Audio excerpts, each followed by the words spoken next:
Hi guys, Jordan from P&P Campers. Just going to do your handover video on your Bessacarr. So start on the bonnet. So we've got the washer fluid in this top one here, power steering fluid underneath, engine coolant goes in here. This is your brake fluid attached to the servo at the back. Engine oil, top that up there, and you check your oil on the dipstick down here. The engine battery in these cabs is underneath the floor in the actual cab itself, not under the bonnet. So if you do need to jump start it, then you go here for the positive and here for the negative. And then underneath this big unit here, you've got sort of fuses and relays and bits and pieces like that.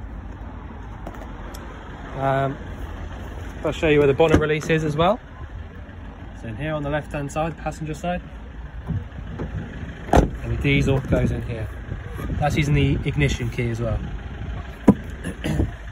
So all of these lockers work the exact same. So you've got the circular top key, go in these, push in and round 90 degrees, and then push both buttons in to open them up.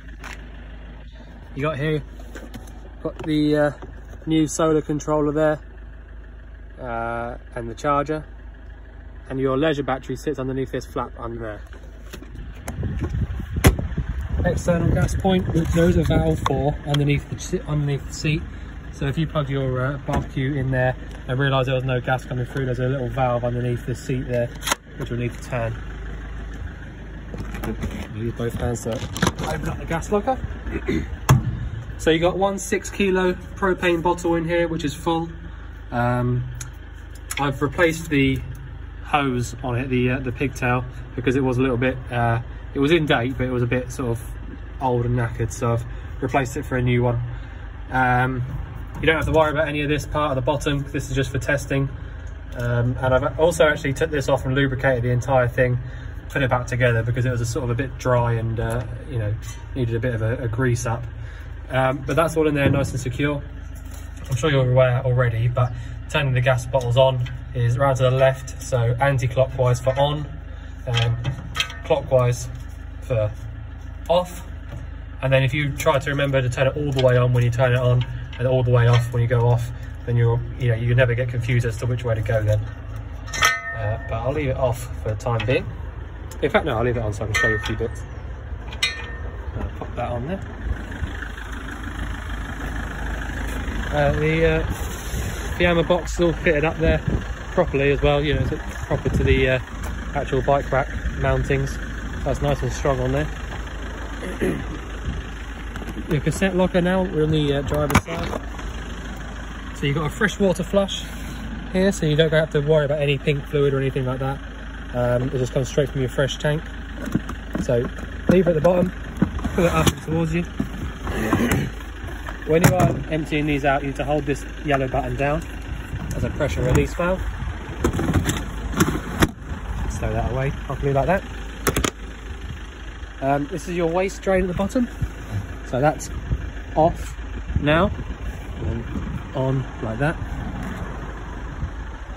Hook up point. So I've got this in the middle of doing the hab check at the moment. So this is where you hook up when you're on your campsite. This is your boiler vent. So if you weren't sure if it was definitely on or off, you can put your hand over here on the corner, either side, and you'll feel hot air coming out through there.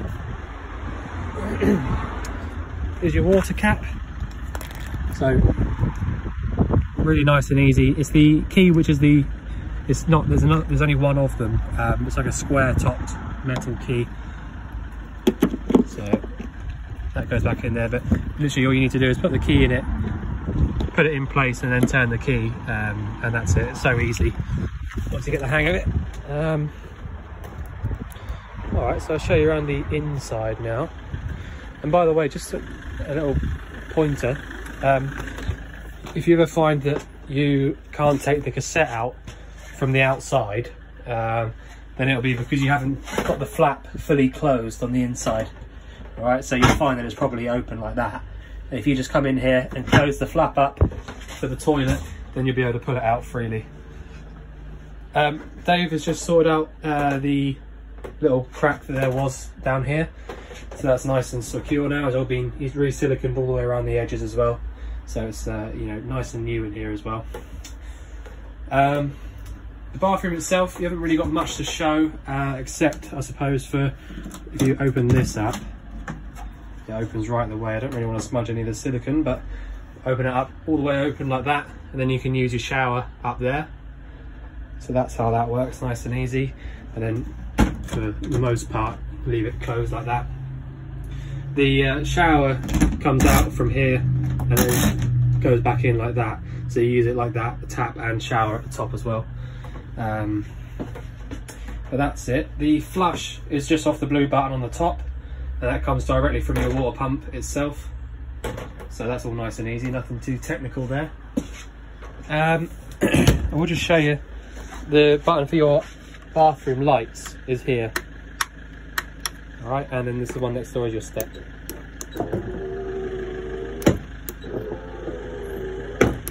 All right, so there are a few sort of like bits that have been added on. So this button here goes in this corner, and then that does these LEDs underneath. If I'm honest, they're not really very bright, but you know, that's where that is anyway. So what else have we got? So the first time you come into your van, if you want to use your hot water and things like that, you need to come in here, switch on your control panel with this button here, and then go up to the top here and switch on your pump. Make sure that's on. So then the first thing you want to do is just come in here to the tap, pull the cold water, pull the cold through, so that you get a nice, you know, even pressure. So get rid of some of this air until it comes out a bit like that. And then you want to turn it around to the hot. I have already had the hot on, so I know there's not loads of air in it. But sometimes if the boiler's not totally full, you'll get lots of air coming through now. And so you need to make sure that there's no air in the system before you start using your hot water. So once that's done, close that off. And then you're ready to go use your boiler and all those kind of bits.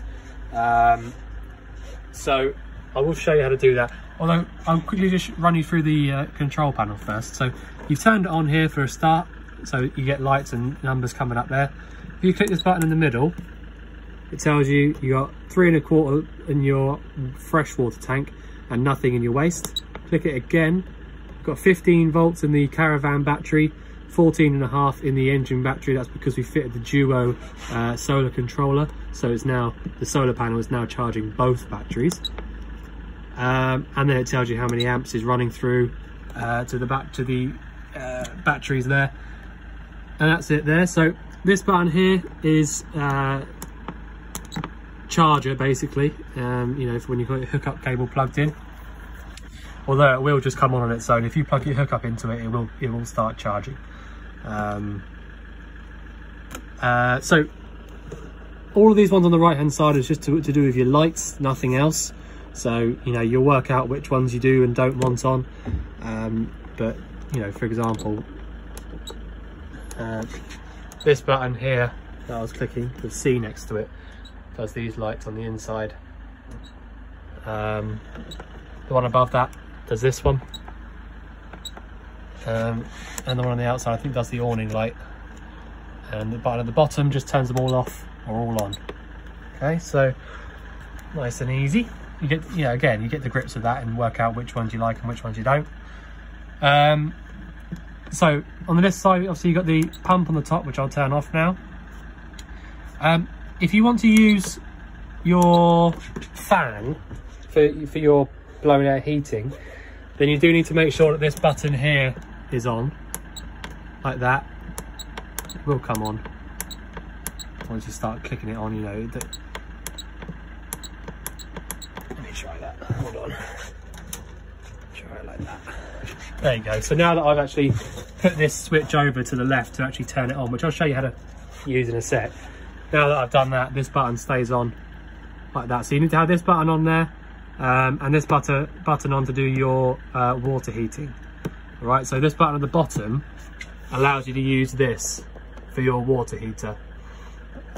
I know it's a lot to sort of remember if you haven't used it before, but I have written it on the HAB sheet as well. So if you go to the second sheet of the HAB sheet, it tells you which one does which, so you can remember. So yeah, that's that, nice and easy. if I'm totally honest, I'm not really sure what this one's for, because it's not the, I thought it was a fridge, but it's actually not. So perhaps it's the fridge on 12 volt. There should be a book pack for that, but if I'm totally honest with you, I'm not sure what it does. But okay, so if we say we leave these two on now, so I can carry on and show you the rest. So Ultra Store is hot water. So if you want hot water on gas, flick down and then choose your temperature, like so, and it's just lit up there, nice and easy. I have got a hookup cable plugged in, so this will work. And Ultra Heat is how you use your fire down there via the element in the back, so via the hookup cable basically. So if I want to do that, I have written how many amps each wattage you know, uses at one time, but we're going to use 500 watts, 1000 watts or 2000 watts at one time. I can do that and choose how much I want to use. So that's that, nice and easy. All of the hobs have all been checked so that all of the thermocouples do their job. Same for the grill and the oven. Now the fridge is probably one of the easiest fridges you can use, but basically I've got the gas on at the moment, so as long as I've got this one over here sort of around halfway, it doesn't really make much difference. If I click it over to gas, straight away the igniter started going and it's lit up already. So that's literally all you need to do. It's automatic, you don't need to touch anything else, and that's lit up. As long as this little light in here is lit and it's not flashing, that means that your flame is on. And obviously you would hear the igniter running on anyway. So that's how you use it on gas. If I want to use it on 240, so the hookup, I go to the next one and you get a little green light in there because I've got the hookup cable plugged in right now. And then finally, if you wanted to use it on 12 volt, so just when your engine's running, flick it down there.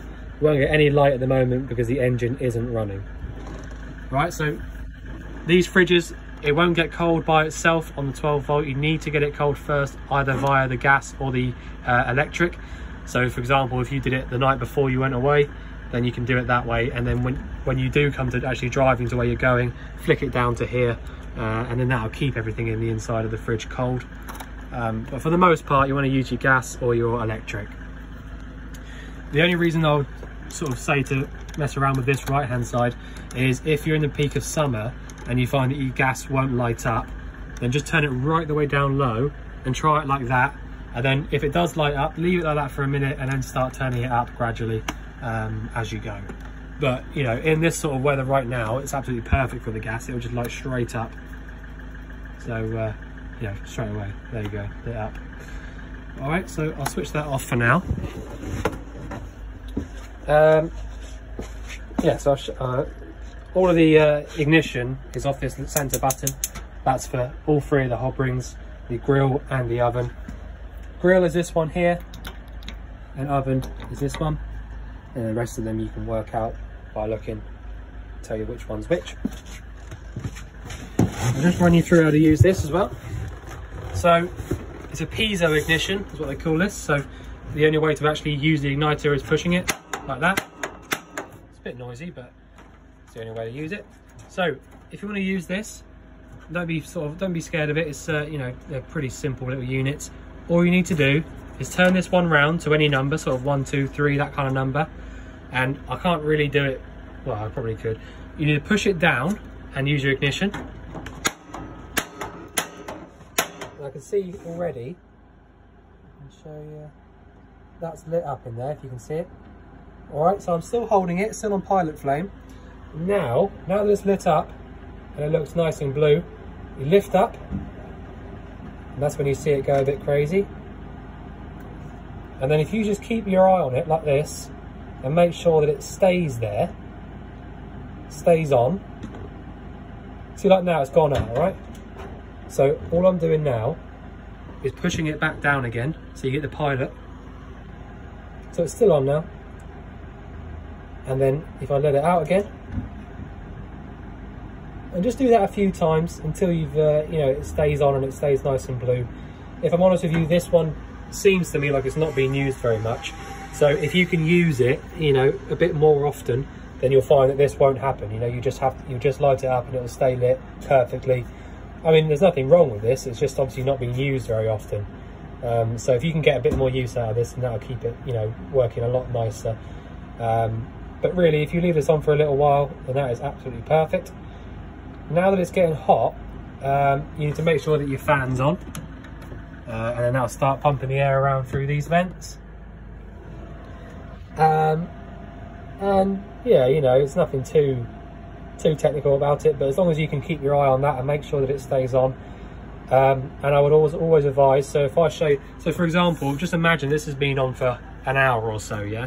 If I then turned it off just by doing this, all the way around to 0, the gas is off now, it's not lit. You know, you won't be able to find anything in there. If you just leave this on for a little while, say 10 minutes or so, then you'll find that you won't get this big rush of heat coming out through the top. It's just personal preference. You don't have to do that, but just, you know, personally, I like to do that. If you just leave the fan running for a sort of 5 or 10 minutes after you've turned it off, you'll find that you won't get this big horrible rush of heat come through the top. But for now, you know, I've only just had it on a minute, so it's fine. Microwave is sort of, you know, nice and easy to use. It's literally start, stop kind of thing. And you can select your power from that button there. I'll just quickly show you what's in here. So underneath here, you've got your light on there, which means that your battery charger is on, because I've got the hookup plugged in. If you put something dodgy in one of the sockets, then it would flick down this one here, like this. And then you just come in here and flick it up, and that'll bring everything back to life via your hookup cable.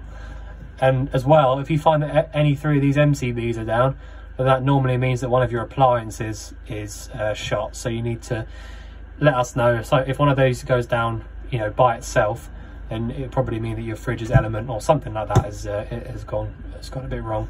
But it's very unusual for that to happen, so I'm sure it won't. But it's just something to bear in mind. What else have we got? Oh, actually, under here as well, underneath this here is your boiler. Focus, there you go. And then over on the right hand side, you've got a couple of switches. One is the mains, so that's basically just a main on and off switch for the mains. Come on, focus, there you go. The one that's on at the back is the mains, and the one next door to that is how to use your water heater on 240. So like I'm plugged in right now, if I switch that plug on over there that says water heater on it, then your water would start heating up via the 240 cable. And I've written on the hab sheet how many amps that pulls as well. And the other thing to remember is that your drain for the boiler is that yellow lever there. So if you put that in the up position, then that'll drain your boiler out straight away. So keep that down. What else have we got? Anything? Not sure there is. There's nothing under these 2 seats apart from storage space. Under this one here, you do have a couple of screws to take out. But if you want to drain out your fresh water tank, there's just a cap under there. Unscrew it and then take the plug out the bottom of the tank, and then that'll drain out all of your fresh water. Although if you want to do it a bit, you know, of a lazy way, or an easier way really, you can just obviously pull all of your water through the tap and then drain it out of the waste tank. But you know, it's up to you how you like to do it. If you want to drain it out properly for the winter, then you know, go in there and pull the plug out. And I think that's it for this video. Yeah, so I think I've covered everything. If there is anything you think that I've missed, then obviously let us know before you come over tomorrow to pick up the van, and we'll be sure to answer any questions that you've got. But other than that, we look forward to seeing you then. Thanks very much.